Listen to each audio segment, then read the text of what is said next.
लिखा हुआ है, ये मत बोलना सर पता कैसे चला, क्लियरली लिखा हुआ है। अब इसमें आपका पोर्टफोलियो बीटा रिड्यूस करने का मेथड होता है।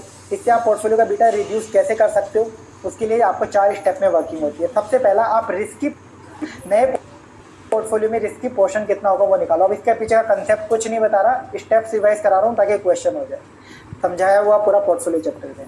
तो वेट ऑफ रिस्की कैसे आएगा, required beta of portfolio divide by existing beta into 100। Risk free का वेट कैसे आएगा, 100% माइनस रिस्की का वेट हटा दो, वेट ऑफ रिस्क फ्री।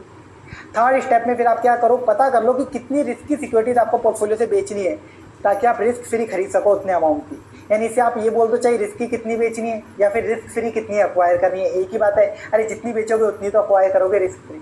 तो यानी आप क्या करो, एग्जिस्टिंग जो मार्केट वैल्यू है ना और सिक्योरिटीज इन पोर्टफोलियो, यानी पोर्टफोलियो की जो टोटल वैल्यू है ना आज के दिन, उसका वेट ऑफ रिस्क फ्री। भाई नए पोर्टफोलियो में रिस्क फ्री का कितना वेट होना चाहिए वो पता चल गया, तो एग्जिस्टिंग जो पोर्टफोलियो की वैल्यू उससे मल्टीप्लाई कर दो, उतना रिस्की बेचो रिस्क फ्री ले।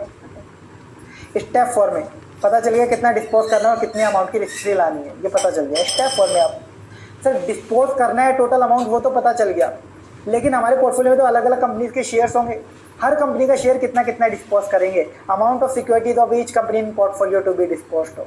तो सर हर कंपनी का पोर्टफोलियो में जितना वेट है ना on the basis of invested amount, उसके बेसिस पे प्रोपोर्शनेट करना है। यानी स्टेप 3 में जो अमाउंट आया इतना टोटल डिस्पोज करना है into weight of each security in the portfolio. हर सिक्योरिटी का पोर्टफोलियो में वेट कितना है उसके बेसिस पे। तो weight of security should be based on amount invested in security. Weight amount invested के बेसिस पे लेते हैं, पहले अपने पोर्टफोलियो में इसको पूरा डिटेल में पढ़ा हुआ है, समझ में आई। तो अब आ जाइए